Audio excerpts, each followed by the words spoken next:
Portrait 1. Le général Dumas. Mon père, à l'âge de 24 ans, était un des plus beaux jeunes hommes qu'on pût voir. Il avait ce teint bruni, ses yeux marrons et veloutés, ce nez droit qui n'appartient qu'au mélange des races indiennes et caucasiques. Il avait les dents blanches, les lèvres sympathiques, le cou bien attaché sur de puissantes épaules, et, malgré sa taille de 5 pieds 9 pouces, une main et un pied de femme. Au moment où il se maria, son mollet était juste de la grosseur de la taille de ma mère. Quant à sa force musculaire, elle était devenue proverbiale.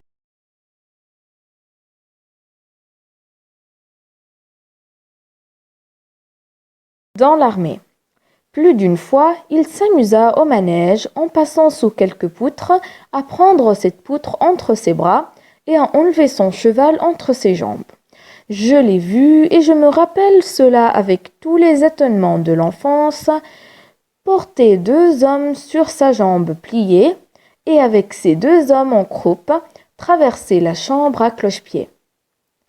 Je me rappelle enfin que, sortant un jour du petit château des Fossés, où nous demeurions, il avait oublié la clé d'une barrière. Je me rappelle l'avoir vu descendre de cabriolet, prendre la barre transversale et, à la 2e ou 3e secousse, faire éclater la pierre dans laquelle elle était scellée.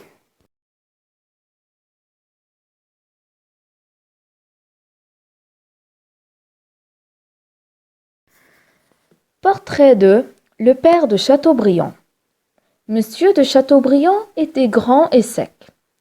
Il avait le nez aquilin, les lèvres minces et pâles, les yeux enfoncés, petits, épais ou glauques, comme ceux des lions ou des anciens barbares. Je n'ai jamais vu un pareil regard. Quand la colère y montait, la prunelle étincelante semblait se détacher et venir vous frapper comme une balle.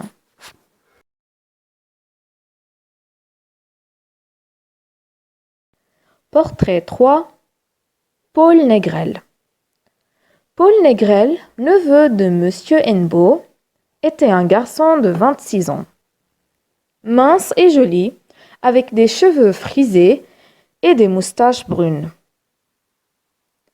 Son nez pointu, ses yeux vifs, lui donnaient un air de furet aimable, d'une intelligence sceptique qui se changeait en une autorité cassante